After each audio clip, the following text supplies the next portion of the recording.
Headlines చూద్దాం.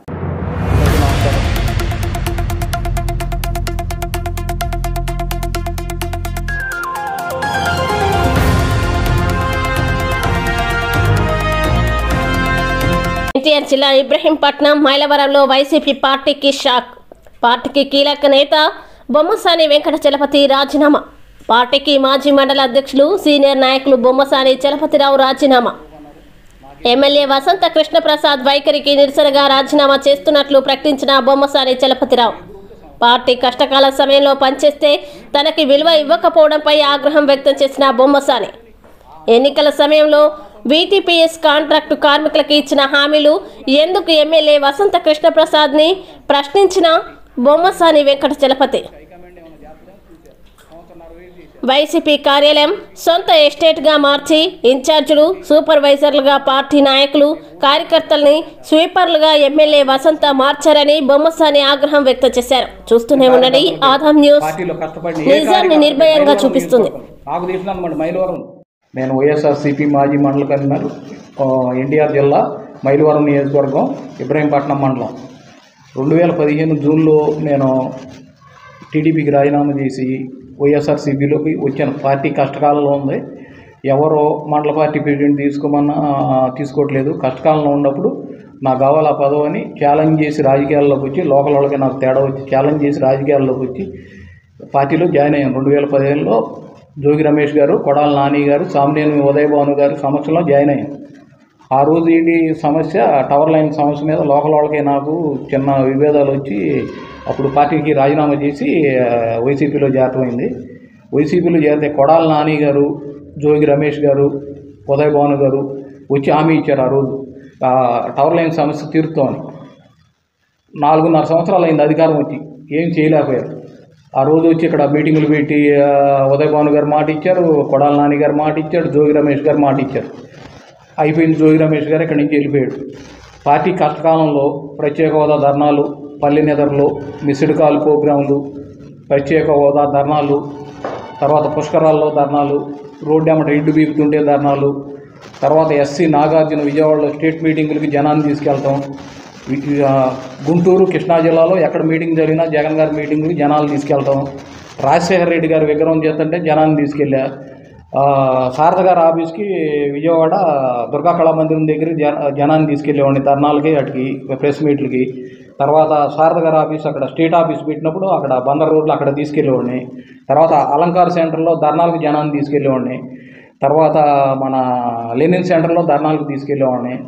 తర్వాత మన ఇబ్రహీంపట్నం మండలం మైలవరం నియోజకవర్గంలో ఎక్కడ జరిగినా కానీ కార్యక్రమాలు జరిగినా, లేకపోతే గడప పోయేసరికి కృష్ణా గుంటూరు జిల్లాలో జోగి రమేష్ ఎక్కడ తిరిగితే అక్కడికి, అతను ఏమంటే ఎక్కడ తిరిగితే అక్కడ 24 గంటలు పార్టీకి మా అబ్బాయి నేను ఆ కష్టకాలంలో పార్టీకి పనిచేశాం. పార్టీకి పనిచేస్తే తర్వాత ఈ జోగి రమేష్ గారు వెళ్ళిపోయాడు, ఈ కృష్ణప్రసాద్ గారు వచ్చాడు 2018లో. ఈయన వచ్చినాక ఈయనకి పనిచేసాం, పార్టీకి పనిచేసాం. ఆస్తులు అమ్ముకొని కేసులు పెట్టించుకొని పనిచేస్తే ఈయన అధికారం వచ్చినాక జగన్మోహన్ రెడ్డి గారు పెట్టిన పథకాలు తప్పితే ఈయన ఆ పథకాలు చేయడం తప్పితే ప్రజలకు చేసింది ఏం లేదు. మమ్మల్ని నమ్ముకున్న ప్రజలకి ఆ రోజుల్లో 2100 టీడీపీ మెజార్టీ 2014 ఎలక్షన్లో ఇబ్రహీంపట్నం మండలం, ఇదే ఇబ్రహీంపట్నం మండలంలో. అట్లాంటిది నేను వచ్చినాక లోకల్లో తుమ్మలపాలెం ప్రాజెక్ట్ రైతులది, విజయవాడ రూరల్ మండలం ఇబ్రహీంపట్నం మండలం సంబంధించింది. అది దానికి కరెంటు బిల్లు సమస్య ఉంది. అప్పుడు దేవినేని ఉమా గారు, చంద్రబాబు నాయుడు గారు ఇబ్రహీంపట్నంలో హామీ ఇచ్చి దాన్ని ఫ్రీ కరెంట్ చేస్తామని చేయలేకపోయారు. దాని మీద నేను ప్రత్యేకంగా వైసీపీలోకి వచ్చినాక నేను జోగి రమేష్ గారికి చెప్పాను, కృష్ణప్రసాద్ గారికి చెప్పాను. అధికారం రాగానే చేద్దామన్నారు, తిప్పించుకున్నారు, చేశారు, రైతులను తిప్పించారు. అది నాకు అప్పచెప్పారు, ప్రభుత్వం వచ్చినా చేద్దామని. ఆ రైతులందరూ విజయవాడ రూరల్ మండలం రైతులందరూ, ఇబ్రహీంపట్నం మండలం రైతులందరూ నా చుట్టూ తిరుగుతూ ఉంటారు.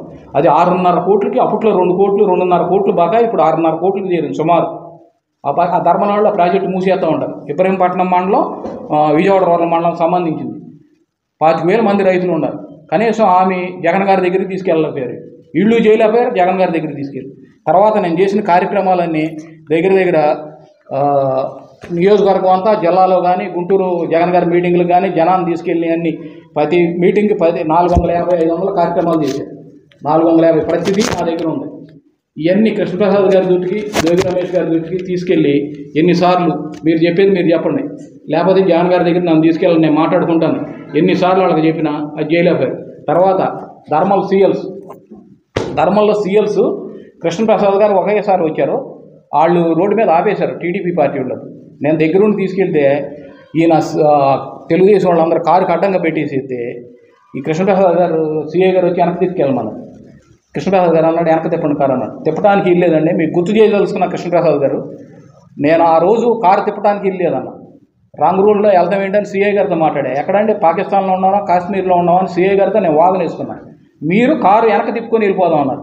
ఉట్టప్పుడు రాంగ్ రూట్లో వెళ్తే ఫైన్లు వేస్తారన్నారు. ఆ రోజు ఎంత గొడవ అయింది, అయినా కానీ ఇటు నుంచే తీసుకొచ్చా, మీరు వెనక్కి తిప్పుకొని వెళ్ళిపోదాం అన్నారు. మీరు నాయకుడిగా ఉండి, నేను మండల పార్టీ ప్రెసిడెంట్గా ఉండి సీఐ గారితో పోరాడి మేము కేసులు పెట్టించుకొని ఇబ్రహీంపట్నంలో రాజశేఖర రెడ్డి గారు విగ్రహం పెట్టించింది ఎవరు? రేత్రి 11:30కి మీ సైదారావుని మీ మల్లేశ్వరరావుని నా దగ్గర పంపించిన మాట వాస్తవం కదా. ఇబ్రహీంపట్నంలో నాయకులందరూ ఏమైపోయారు? ఇవాళ అధికారం వచ్చేపాటి పతోడు మాట్లాడుతున్నారు. కష్టకాలంలో పార్టీకి పనిచేసిన నాయకులను ఏం చేశారు మీరు? జోగి రమేష్ గారు హామీ ఇచ్చి, కొడాల నాని గారు హామీ ఇచ్చి, తర్వాత సామినేని ఉదయ గారు భాను గారు హామీ ఇచ్చి, కొడాల నాని గారు మంత్రి ఏం చేయలేకపోయారు? జోగి రమేష్ గారు మంత్రి ఏం చేశారు మీరు? జోగి రమేష్ గారు నేను సూటిగా అడుగుతున్నా. మీకు సందాలు ఇచ్చి, మీకు మేము పార్టీకి డబ్బులు ఆస్తులు అమ్ముకొని పొలాలు అమ్ముకొని పార్టీకి ఖర్చు పెడితే మీరు పదవులు పొంది జగన్మోహన్ రెడ్డి గారి దృష్టికి తీసుకెళ్లకుండా మీరు కనీసం కొన్నాళ్ళే కరోనా అన్నారు. కరోనా అయిపోయి ఎన్ని సంవత్సరాలు అవుతుంది? ఎందుకు తీసుకెళ్ళలేకపోయారు? కార్యకర్తలకు మీరు ఎందుకు న్యాయం చేయలేకపోయారు? మన సజ్జల రామకృష్ణారెడ్డి గారు, తర్వాత విజయసాయి రెడ్డి గారు ఫోన్ కాన్ఫరెన్సులు పెట్టి గంటలు మా కార్యకర్తలను చెవులు బొబ్బలు కట్టేటట్టు చెప్పి మేము వచ్చినా చూసుకుంటా ఉన్నారు. ఏంటండి మీరు చూసుకుంది? లోకల్ వాళ్ళు తప్పు చేస్తే మీరు ఏం చేస్తున్నారు? నాయకత్వం వాళ్ళ ఎలక్షన్లో వచ్చి నాకు ప్రశాంత్ కిషోర్ టీంతోనూ అయోధ్య రామరెడ్డి గారితో ఫోన్లు చేస్తే మేము వచ్చేస్తామా? అంతకుముందు 2 ప్రశాంత్ కిషోర్ బోకర్ టీములు వచ్చి మేము ఉండదు చెబితే మా మీద అన్యాయంగా మీరు అమ్ముడుపోయి లోకల్ నాయకులకు అమ్ముడుపోయి జగన్ గారి దగ్గరికి ఎవరిని తీసుకెళ్లారండి? కృష్ణప్రసాద్ గారు మీరు పార్టీకి పనిచేసిన వాళ్ళని తీసుకెళ్లారా? మిమ్మల్ని తిట్టిన వాళ్ళని తీసుకెళ్లారా? జగన్ గారిని తిట్టిన వాళ్ళని తీసుకెళ్లారా? ఎవరిని తీసుకెళ్లారు? మిమ్మల్ని సూటిగా అడుగుతున్నాను. తర్వాత పార్టీకి పనిచేసిన కార్యకర్తలకు పదవులు ఇవ్వకుండా పార్టీలోంచి తర్వాత మీరు వచ్చిన వాళ్ళకి పదవులు ఇచ్చారు. ఇది వాస్తవం కదా? సూటిగా అడుగుతున్నా కృష్ణప్రసాద్ గారు. కష్టకాలంలో పనిచేస్తే అన్న మీరు ఎక్కడా తప్పు చేయలేదు, లేకపోతే మీ డబ్బులు ఏమైనా తీసుకున్నాను నేను? కష్టపడి ఇక్కడ పంచాయతీ అంతకుముందు ఒక వార్డు రాదు, 9 వార్డులు గెలిపించాం. ఒక వార్డు 3 ఓట్లతో ఓడిపోయింది, ఒక వార్డు 12 ఓట్లతో ఓడిపోయింది. ఈ ఊర్లో వైస్ ప్రెసిడెంట్ వచ్చింది. ఎందుకు న్యాయం చేయలేకపోయారు మీరు కార్యకర్తలకి? ఏం సమాధానం చెప్పాలి మనం నమ్ముకున్న వాళ్ళకి? ధర్మంలో సీఎల్స్కి జోగి రమేష్ గారు 5-6 మీటింగులు పెడితే కృష్ణప్రసాద్ గారు ఒక మీటింగ్తో తెలుగుదేశం వాళ్ళు ఆడడం తిరిగారు. మీరు వచ్చారా? నాకు అప్పచెప్పారు. నేను 19 మీటింగులు పెట్టా సీఎల్స్ గురించి. వాళ్ళకి ఏమైనా సమాధానం చెప్పాలి? నా ఇంటి చుట్టూ తిరుగుతున్నారు. మీరు ఆ రోజు అప్పచెప్పారు. మీరు నియోజకవర్గాన్ని వదిలేసి హైదరాబాద్లో కూర్చుంటారు, అక్కడ కూర్చుంటారు, ఎక్కడ కూర్చుంటారు, మళ్ళీ హైకమాండ్ పిలిస్తే వస్తారు. కార్యకర్తలను ఏం చేద్దామని ఆస్తులు అమ్ముకొని కేసులు పెట్టించుకొని 50 లక్షల మంది ఈ వైఎస్ఆర్ పార్టీని నమ్ముకొని వాళ్ళ 50 లక్షల మంది కార్యకర్తలు ఆస్తులు అమ్ముకొని డబ్బులు ఖర్చు పెట్టి కోట్లాది రూపాయలు ఖర్చు పెట్టి 50 లక్షల కార్యకర్తలు స్టేట్లో బదారం పడ్డారు. ఏం చేస్తున్నారండి మీరు? లోకల్ నాయకులు తప్పు చేస్తే హైకమాండ్ ఏం చేస్తుంది? రేపు ఏజెంట్లు ఉంటారా? ఇదే ఊళ్ళో నేను అడుగుతున్నా, ఇదే మండలంలో ఇదే నియోజకవర్గంలో ఓట్లు వేయించేది ఎవరు? ఏం చేశారు మీరు? పార్టీలో అధికారంలోకి వచ్చిన కార్యకర్తలకి, నమ్ముకున్న కార్యకర్తలకి జగన్మోహన్ రెడ్డి గారు పెట్టిన పథకాలు తప్పితే మీరు ఏమైనా చేశారా? నాయకుడి దృష్టికి మీరు ఏమైనా తీసుకెళ్లారా? సమస్య నేను మాట్లాడుకుంటా తీసుకెళ్ళారా? దీంట్లో ఏదన్నా ఒక మాట అబద్ధం ఉందా? కార్యకర్తలు, పార్టీకి పనిచేసిన కార్యకర్తలను టార్గెట్ చేస్తారు మీరు. ఏమని పని చేయమండి? ఏమని ఓట్లాడమండి? 350 మంది రైతులు పొలాలు పోయి ధర్మల్ స్టేషన్లో రైతులు పొలాలు పోయి ఉన్నాయి. వాళ్ళందరినీ చలపతి గారు చూస్తున్నాడు, వెళ్ళమన్నాడు. ఇదే కృష్ణప్రసాద్ గారు నా ఇంటి చుట్టూ తిరిగారు. నేను 30 మీటింగులు పెట్టి వాళ్ళతో. తర్వాత ఇదే విషయం మీద నేను కృష్ణప్రసాద్ గారి దగ్గరికి వెళ్ళి అడిగితే ఆయన ఏమన్నాడు? హైదరాబాద్లో ఉన్నానండి, వస్తున్నాను అన్నాడు. నేను అతని కోసం 2 గంటలు వెయిట్ చేస్తే 2 గంటల తర్వాత వచ్చి లోపలికి పిలిచి 5 నిమిషాలు ఏంటో చెప్పండి అన్నాను. 2 గంటలు వెయిట్ చేసినాక లోపలికి వెళ్ళినాక మా అబ్బాయి నేను లోపలికి వెళ్తే 2 గంటలు వెయిట్ చేసి ఏమంటే ధర్మంలో సీఎల్స్దండి, లేకపోతే ఇట్లా ధర్మంలో టవర్ లైన్ సమస్య, ధర్మంలో ల్యాండ్ తీసుకున్నా అన్నారు, వీటన్నిటి మీద మనకి మెజారిటీ వచ్చిందండి, నేను హామీలు ఇచ్చామండి, మేము తిరిగామండి ఇంటింటికి ఓర్న రాలేదండి అంటే అది నా టైంలో కదండి. అంతకుముందు 10 సార్లు ఆఫీస్ చుట్టూ వచ్చిన మాట యథార్థం కదా? మీ ఇంటికి 2-3 సార్లు, మీ ఆఫీస్కు 2-3 సార్లు, నేను కారులో 7-8 సార్లు 10 సార్లు మీ దృష్టికి తీసుకొస్తే ఇది కరోనా అండి, అదండి, తర్వాత చేద్దామండి అని. తర్వాత నేను ఇంటికి వస్తే 1 సంవత్సరంన్నర క్రితం ఈ మాట మీరు అన్నది యథార్థం కదా? సూటిగా అడుగుతున్నా మీ ద్వారా. ఏం చెప్తారండి సమాధానం? ఏం చెప్పమంటారు?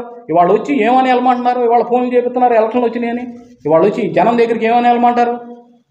కనీసం మండల పార్టీ ప్రెసిడెంట్గా పోలీస్ స్టేషన్ ఫోన్ చేసి తీలు లేదు. మీ ఇన్ఛార్జీలతో ఫోన్ చేయించుకొని మేము వెళ్ళాలా? ఏదది నాకు అర్థమైంది ఏంటంటే నాకు అర్థమైంది ఇది